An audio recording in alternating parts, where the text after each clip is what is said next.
बिस्मिल्लाहिर्रहमानिर्रहीम। अस्सलाम वालेकुम। वीडियो देखने और सुनने वाले तमाम दोस्तों को SB हेल्थ चैनल की जानिब से खुश आमदीद।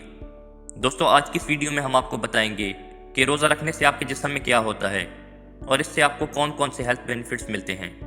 लेकिन वीडियो में आगे बढ़ने से पहले चैनल को सब्सक्राइब कर लें ताकि हेल्थ से रिलेटेड हर नई वीडियो आप तक बआसानी पहुँच सके।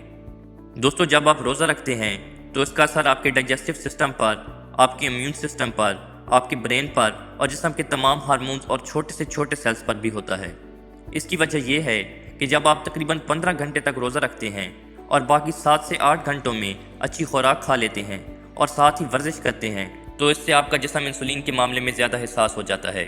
इंसुलिन की ये मिकदार ना सिर्फ फैट लॉस में मददगार साबित होती है बल्कि आपके जिस्म में मौजूद बीमारियों यानी शुगर, हाई ब्लड प्रेशर और दिल की बीमारियों से भी बचाती है। दोस्तों, रोज़ा रखने के दौरान आपका जिस्म ऑटोफैगी के एक प्रोसेस से गुजरता है। इस प्रोसेस में आपके जिस्म में मौजूद डैमेज सेल्स को जिस्म डिस्ट्रॉय करता है।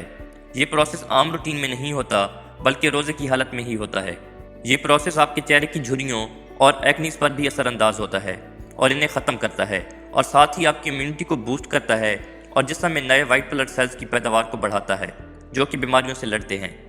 रोज़ा रखने से आपके दिमाग की ग्रोथ और डेवलपमेंट भी होती है। रोज़ा आपके दिमाग को नए सेल्स पैदा करने के काबिल बनाता है और साथ ही आपके दिमाग में प्रोटीन बढ़ाता है जो कि न्यूरॉन्स की पैदावार को बढ़ाती है जिससे आपका दिमाग तेज़ रहता है। दोस्तों, रोज़ा आपकी पूरी बॉडी को भी डिटॉक्स करता है और जिस्म के तमाम जहरीले मादों को रिलीज़ करता है। लेकिन शर्त यह है कि आप खुराक भी अच्छी इस्तेमाल करें और जंक फूड से बचते रहें। जिस्म को डिटॉक्स करने के साथ साथ ये आपके ह्यूमन ग्रोथ हार्मोन को भी फास्ट करता है।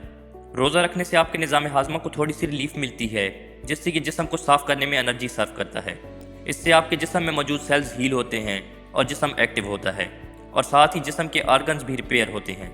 एक स्टडीज़ के मुताबिक फास्टिंग करने से आपके जिस्म में कैंसर सेल पैदा होने के चांसेस ना होने के बराबर हो जाते हैं और ये आपके जिस्म में ट्यूमर भी पैदा नहीं होने देता। दोस्तों, इन फ़वाइद के साथ साथ रोज़ा आपकी फ़िज़िकल, मेंटल और स्पिरिचुअल हेल्थ के लिए बहुत ही बेनिफिशियल है। दोस्तों, उम्मीद है ये वीडियो आपके लिए फ़ायदेमंद साबित हुई होगी। मिलते हैं हेल्थ से रिलेटेड किसी नई वीडियो में। तब तक के लिए अल्लाह हाफ़िज़।